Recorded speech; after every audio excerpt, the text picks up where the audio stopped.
everyone, and welcome back for another episode of Jamieology. My name is Jamie. My name's Ryan from College Crafts. And today we're going to be building a DIY coffee station and dog food station.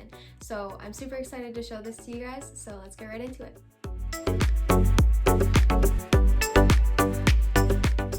Alright, so really quickly before I get into the building project, I wanted to share with you guys that I have a 31-day self-love challenge that I'm doing as a part of my blog and YouTube. I'll be posting updates on here as well as on my blog and my Instagram, so feel free to follow me on those if you would like to receive updates.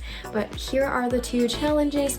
I have free printable versions available on my website, jamieology.com, and I would absolutely love it if you would follow along on those with me. It's going to be a month full of learning to love ourselves and become better versions of ourselves along the way. So please join me on that, and without further ado, let's get into the video. Just like the previous video, we made a little material list for this project. We started by grabbing one 1-inch by 12-inch by 4-foot board, two 1-inch by 10-inch by 4-foot boards, six 1-inch by 4-inch by 8-foot boards, seven 2-inch by 2-inch by 8-foot boards, one box of 1-inch Craig screws, one box of 1¼ inch Craig screws, and for stain, we used dark walnut and antique white stain, just like what we did with the coffee table. Alright guys, so we started out by cutting the two 10-inch wide boards 2 inches shorter in length, and then the 12-inch wide boards, simply to account for the overhang that we wanted on the top shelf versus the bottom two shelves. We loved the look that the 1-inch by 4-inch boards gave the coffee table that we made, so we decided that we wanted to implement the same thing for this coffee cart and dog feeding station. To do this, we grabbed the 1-inch by 12-inch by 4-foot boards, and then using the 1-inch by 4-inch boards, we cut them at 45 degrees on each side, with the shortest side being the entire length of the 12-inch wide board. And we did this for all four sides of the 12-inch wide board, as well as we cut 1-inch by 4-inch by 8-foot boards to fit the two 1-inch by 10-inch boards the same exact way that we cut them with the 1-inch by 12-inch board. So with the boards cut, we used a clamp and the Craig tool to pre-drill 2 holes on either side of the two shorter 1x4 edge pieces. Using some glue and the 1-inch Craig screws, we attached them together, and grabbing the middle board, we pre-drilled 3 holes on either long side and 2 holes on the shorter side of the middle board. We then glued all the way around the middle board, fit it into place, and screwed it into place, securing the boards and finishing one shelf. We did this to all 3 shelves. If you've never used a Craig tool before, we highly recommend getting one and using that. It's made our projects look so much more professional and almost factory made, and it just makes your projects more beautiful, honestly. We also want to stress using wood glue on all of your projects to ensure that your projects stay together well. And now for the potentially longest part of this entire project, we wanted to get 2 holes into the bottom shelf of the coffee cart dog feeding station, because this shelf will be the dog feeding part of this project. We needed the 2 holes to hold the 2 bowls that were going to be placed on top with a little lip on them. So we measured the direct center of the bottom shelf and then moved 6 inches from either side of the middle, and that would be where the middle of the bowls would be. We traced around the bowl to give us something to follow. We pre-drilled a hole big enough for the bit of a jigsaw to fit into and followed the traced circle on the board. We wanted to make sure that everything stayed tight, so I aired towards the inside of the line with the jigsaw, and using a Dremel just slowly sanded out the circle until the bowls could fit into their place. To finish off the shelves, we simply sanded them down, making sure that we got rid of any bumps or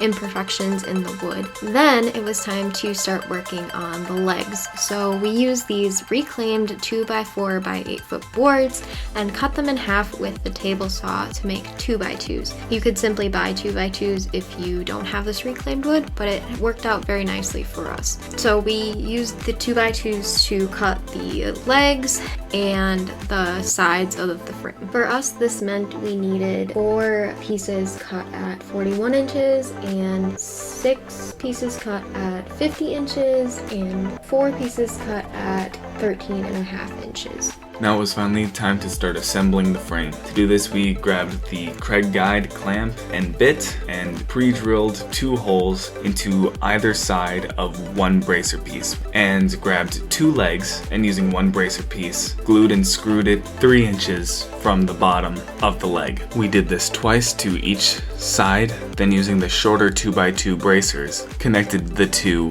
panels on the bottom, making sure that they were flush with the bottom bracers. We didn't attach any of the other bracers going up the top. We had to slide the shelves into place, and if we attached the top bracers, that wouldn't have worked.